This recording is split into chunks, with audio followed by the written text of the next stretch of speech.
EPS முன்னாடி என்ன options இருக்கு, அடுத்து அவர் என்ன செய்வார்? இபிஎஸ் முன்னாடி நிறைய பேர் பேசிக்கிட்டு இருக்காங்க மேடம். இது வந்து ஃபைனல் இல்லை, வேலுமணியோடைய மூவ் வந்து ஃபைனல் இல்லை. நிறைய பேர் வந்து பேசிக்கிட்டு இருக்காங்க. ஒரு கூட்டு தலைமைனா வந்து இரட்டை தலைமை இல்லை, ஓபிஎஸ் இபிஎஸ் மாதிரி இல்லை, ஒரு வழிகாட்டுதல் குழு மாதிரி ஒன்று அமைச்சு முன்னாடிலேருந்தே பேசுகிறாங்களே, ஆனால் செய்யவே. அது வந்து இப்போதைக்கு அது காம்ப்ரமைசிங் மிஷனாக போயிட்டுருக்கு. இதில் ஒன்று நீ நல்லா கவனிக்கணும் மேடம். இப்போ காம்ப்ரமைஸ் ஆகி ஒன்றாயிருவாங்களா திருப்பி? ஆமாம், ஒரு மிஷன் போயிட்டுருக்கு. ஓஹோ, ஒரு தூது வேலைகள் போயிட்டுருக்கு. ஒன்று கவனிக்கணும் மேடம், பாஜக இல்லாமல் இவங்களால எதையும் பண்ண முடியாது. இவங்க அதுக்கான ஆட்களே கிடையாது, ஓகேங்களா? இந்த மிஷன் முழுக்கவே விஜய் வந்து காங்கிரஸ் வசம் போயிட்டதுனால அதுக்கு ஆல்டர்னேட்டிவாக விஜயை லாக் பண்ணுற மிஷன்னா இது. கவர்னர் மூலமாக ஒரு மிஷன் ட்ரை பண்ணுறாங்க, அது ஃபெயிலியர் ஆகுது, விஜய் காங்கிரஸ் பக்கம் போய் சேவ் ஆகுறாரு. உடனே கவர்னர் விஷயத்தை கட் பண்ணிவிட்டு இம்மிடியேட்டாக ஏடிஎம்கே விஷயத்தை கையில் எடுக்கிறாங்க. ஏடிஎம்கே விஷயத்தில் இவர் எடப்பாடி மேலே பிஜேபிக்கு கடுமையான கோபம் இருக்கு. ஏன் அவர் கேட்ட தொகுதிகளை தரல. பியூஷ் கோயல் வந்து ஒரு 2-3 நாள் காத்திருந்தார் மேடம். இவர் போய் பார்க்கவே இல்லை. அமித்ஷா ஒரு தடவை ஏர்போர்ட்டில் வெயிட் பண்ணுறாரு, இவர் போய் பார்க்கவே இல்லை. மாதிரி நிறைய கோவங்கள் இருக்குது எடப்பாடி மேலே. இவர் கோஆர்டினேட் பண்ணவே இல்லை. இவர் கொடுத்த தொகுதிகள் எல்லாமே கஷ்டமான தொகுதிகள் தான் கொடுத்துட்டாரு. 25க்கு மேலே நின்று ஒரே ஒரு தொகுதி தான் அவங்க ஜெயிக்கிறாங்க. 27ல் 1 ஜெயிக்கிறாங்கன்ற அளவுக்கு தான் அவர் கொண்டு போயிருக்கார். ஸோ பிஜேபியுடைய பாயிண்ட் நம்பர் 2 தான் வேலுமணியுடைய மிஷன். பட் இது வேலுமணி அவர்கள் மூலமா என்ன பிஜேபி என்ன பண்ண நினைக்கும், என்ன பண்ணிட முடியும்? இது இப்போ வந்து 2 எம்எல்ஏ வாபஸ் வாங்கினா விஜய் காலி. இப்போ இருக்கிற பொசிஷனில் ஐயுஎம்எல்ல 2 பேரும் ஒரு 50 கோடி கொடுத்து பிடிச்சி போட்டு காலி பண்ணுன்னா காலி பண்ணிடுவாங்க, ரைட்டாக, கவர்மெண்ட் காலி. ஆனால் அதுக்கு வந்து ஒரு சப்ஸ்டான்ஷியேட்டான ஒரு இது விஜய்க்கும் தேவை. அதாவது கூடுதல் ஆதரவு தேவை. நான் 5 வருஷம் இந்த டீமை வச்சு நம்பி 2 எம்எல்ஏ. ஆனால் விஜய் ஆதரிக்கணும்னா, அதிமுகவா போய் விஜய் ஆதரிக்கணும்னா குறைஞ்சபட்சம் 32 எம்எல்ஏ தேவை. அப்பதான் கட்சி தாவல் தடை சட்டம் வராது. இப்போ 30 தான் இருக்காங்க. அது பெரோகேட்டிவ் ஆஃப் தி ஸ்பீக்கர். இல்ல, 10th schedule makes it very clear.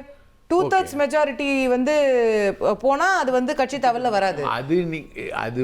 ஆனா எனக்கு இப்ப என்ன கேள்வி எழுதுனா, சட்டமன்ற குழு தலைவரே யாருன்னு தெரியல. ஆமா, சட்டமன்ற அப்படி கட்சி தாவல் இருந்தா கூட சட்டமன்ற குழு தலைவரும் கொறடாவும் தான் கம்ப்ளைண்ட் கொடுக்கணும். ஆமா, இப்போ கொறடாவே இல்ல, சட்டமன்ற குழு தலைவரே இல்ல, யார் மேல கம்ப்ளைண்ட் கொடுப்பாங்க? அதுதான் மேடம். இப்போ விஜய்க்கும் இந்த மூவ் தேவைன்றதுனால விஜயும் இன்டைரக்டா இன்டியூஸ் பண்றாரு. Vijay will indirectly support வேலுமணிங்கறீங்க? ஆமா. ஓஹோ, Vijay will indirectly support Velumani. இந்த குரூப்போட விஷயங்கள் அப்படிதான் மூவ் ஆகும். It is a support base for Vijay instead of VCK. நாளைக்கு திடீர்னு விசிகாவை கம்யூனிஸ்டோ வெளியே போயிட்டா இவங்க ஆதரிப்பாங்க அப்படிங்கறதுனால விஜய் இவங்களை கூட வச்சுக்கிறாரு. இவங்க வந்து கூட வச்சுக்கிறாரு, இந்த மிஷனை கொண்டு போறாரு. ஆனா இவங்க டிமாண்ட் பண்றது 30 பேர் வரும், 10 மினிஸ்டர் கூட, எனக்கு 10 அமைச்சர்கள் கூட 30 பேர் வரும். அப்போ கோலப்பன் சார் சொன்ன மாதிரி அது வந்து இவங்களை அதிமுகவை எதிர்த்து அரசியல் பண்ணிட்டு மற்றும் பலரெல்லாம் சொல்லிட்டு ஊழல் சக்தின்னு சொல்லிட்டு அவங்கள அமைச்சராக்குனா விஜய்க்கு மைனஸ் ஆயிராதா? பிசிகாவை எதிர்த்து அரசியல் பண்ணாரு. பிசிகாவை டைரக்டா எங்கேயுமே அட்டாக் பண்ணல. திமுக தீய சக்தின்னு சொன்னாரு, அதிமுக ஊழல் சக்தின்னு சொன்னாரு, பாஜக கொள்கை எதிரின்னு சொன்னாரு. திமுக தீய சக்தினா கூட இருக்கிறவங்க எல்லாம் நல்ல சக்தியா? அவங்களும் சேர்த்துதானே தீய சக்தி. 27 பேர் கூட்டணி வச்சிருக்கீங்க. ரோட்ல போறவனெல்லாம் வர வச்சு, தெருவுல போறவன் வரவனெல்லாம் கூப்பிட்டு உள்ள உட்கார வச்சு கூட்டணின்னு சொல்வீங்க. அப்ப அதெல்லாம் என்ன? பிசிகாவை எதிர்த்து பேசியிருக்காரு. காங்கிரஸ் ஐயுஎம்எல்ஏ காங்கிரஸ் அவர் எதிர்க்கவே இல்லைங்க. ஐயுஎம்எல்ஏ திமுக கூட்டணியே டோட்டலா எதிர்த்து பேசியிருக்காரு. இப்ப அவங்க தானே சப்போர்ட் பண்றாங்க. ஆமா, அது மாதிரி இது அரசியல், இதெல்லாம் சகஜமப்பா. 10 பேர் அமைச்சர் ஆகிறதுக்கு வாய்ப்பு இருக்கா? வாய்ப்பு இருக்கு அதிமுகல இருந்து. ஆமா, அதுக்காக தான் இந்த மிஷன் வந்து ஃபைனான்ஸ் பண்றாங்க. இது வந்து விஜயை சேவ் பண்ற முயற்சி. இதுக்கு 2 பேர் ஈடுபடுறாங்க. அவங்க பேரு எனக்கு தெரியும், அவங்க பேரை நான் சொல்ல விரும்பல, அது அவங்களை பிரபலப்படுத்துற மாதிரி ஆயிடும். அவங்க பேரை நான் சொல்ல விரும்பல. ஒருத்தர் பில்டர் ஈடுபடுறாரு, அது மட்டும் கோட் வேர்ட்ல சொல்றேன், நல்லாவே தெரியும். இது முதல்ல எப்படி இந்த மிஷன் ஆரம்பிக்கப்பட்டதுன்னா, விஜய் எப்படியாவது பாஜக அதிமுக கூட்டணிக்குள்ள கொண்டு வந்துடலான்னு ஆரம்பிக்கப்பட்ட மிஷன். அப்போ விஜய் சொல்றாரு, இப்ப பாஜக கூட்டணிக்கு போனா சரியா வராது, நீங்க அதிமுகவை மட்டும் கொண்டு வர முடியுமா பாருங்கன்னு ஆரம்பிக்கப்பட்ட மிஷன் அப்படியே வளர்ந்து வளர்ந்து வளர்ந்து அதிமுக ஏற்கனவே இருக்கக்கூடிய அந்த பொதுச் செயலாளர். இப்ப நான் கேட்கிற கேள்வி என்னன்னா, விஜய் இப்ப இதனால விஜய்க்கு என்ன லாபம்னு தெரிஞ்சு போச்சு. இப்ப இவங்க வந்து 30 பேரோ 32 பேரோ சேர்ந்து இவங்க அமைச்சர் ஆவாங்கன்னு நீங்க சொல்றீங்க. அதிமுகவா இருந்த அமைச்சர் ஆவாங்களா அல்லது கோலப்பன் அவர்கள் சொன்னது போல விசில் சின்னத்துல நின்று அமைச்சர் ஆவாங்களா? விசில் சின்னத்துல நிக்க வேண்டிய தேவையே இல்லை மேடம். 47 பேரு 30 பேரு பாக்கி 17 பேர் அங்க. இல்ல சார், நீங்க ரொம்ப ஈஸியா அதை சொல்றீங்க. 30 பேர் இருக்காங்கன்னு. எடப்பாடி பழனிசாமி தான் பொதுச் செயலாளர். 30 பேரை நீக்கணும்னு நினைச்சா நீக்கலாமே. நீக்கட்டும், அதை அவங்க சேலஞ்ச் பண்ணிப்பாங்க, சேலஞ்ச் பண்ணுவாங்க. திருப்பி சுப்ரீம் கோர்ட் தானா? ஆமா, அவங்க போட்டோம். திருப்பி பிரேக்கிங் நியூஸ் தான் சுப்ரீம் கோர்ட் தான். அவ்வளவுதான். இல்ல மொத்தம் 2017 திரும்பி பார்த்த மாதிரியே இருக்கு சார். 30 பேரை திரட்ட முடிஞ்ச அவங்களால 2 பேரை திரட்ட முடியாதா மேடம்? 2 பேர் சார். இன்னைக்கு காலை நிலவரப்படி எடப்பாடி பழனிசாமி அவர்கள் பக்கம் 3 பேரோ 4 பேரோ தான் இருந்தாங்க. மாலையில 17 பேர். நீங்க சொல்லுங்க, ஹூ இஸ் கெய்னிங்? எனக்கு தெரிஞ்சு கெய்னிங் வந்து CV Shanmugam and SP Velumani தான். அப்படிதானா? அவங்க தான் கெய்னிங். திருக்கோலம். அதாவது நம்பர்ஸ் பாருங்க மேடம். 30 எங்க 17 மேடம். சசிகலா வந்து கஷ்டப்பட்டு சார், நீங்க 30-17 திரும்ப சட்டமன்றத்தில் இருக்கிறவங்கள பத்தி மட்டும் பேசுறீங்க. அதிமுகங்கிறது பெரிய கட்சி, நிர்வாகிகள் இருக்காங்க, பொதுக்குழு உறுப்பினர்கள் இருக்காங்க, எவ்வளவோ தொண்டர்கள் இருக்காங்க.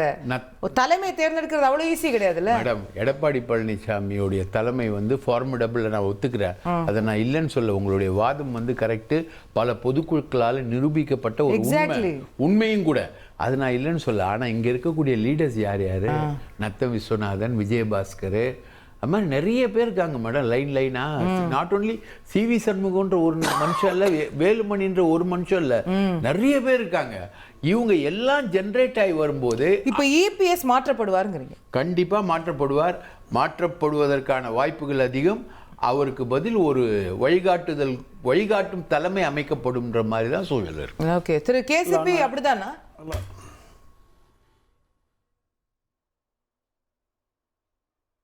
KCP yes. அதாவது நிச்சயமாக நடக்கிற அந்த பெரும்பான்மையை நிரூபிக்கிற அந்த டெஸ்ட்ல வந்து புதன்கிழமை அன்று விஜய் வந்து வெற்றி பெற்று விடுவார். அந்த அரசாங்கம் 6 மாத காலத்திற்கு எந்த சிக்கலும் இருக்காது. ஒருவேளை பிரகாஷ் சார் சொல்ற மாதிரி காங்கிரஸ் பின்வாங்கினாலோ அல்லது திமுகவுடைய மற்ற கூட்டணி கட்சிகள் பின்வாங்கினாலோ விஜய் திரும்ப மக்களிடத்துல சென்று நல்லாட்சியை, தூய்மையான ஆட்சியை நான் கொடுக்க நினைச்சேன், ஆனா எனக்கு போதுமான மெஜாரிட்டி இல்ல, எனக்கு மக்களைத்தான் நான் நம்புறேன்னு சொல்லி திரும்ப ஒரு தேர்தலை சந்தித்தால் 200 சீட்ல விஜய் வந்து வெற்றி பெறலாம். மாறாக ஒரு 3ஆம் தரமான அரசியலாக இப்படி அதிமுகவை பிளவுபடுத்தி அதிலிருந்து ஒரு கூட்டத்தை அவரது அமைச்சரவையில சேர்த்துனால் விஜய் எதை நம்பி மக்கள் அவருக்கு ஓட்டு போட்டாங்க? தூய அரசியல். அதை பார்த்து தான் வந்து ஓட்டு போட்டாங்க. அப்ப அந்த தூய அரசியல் என்பது போயிருது.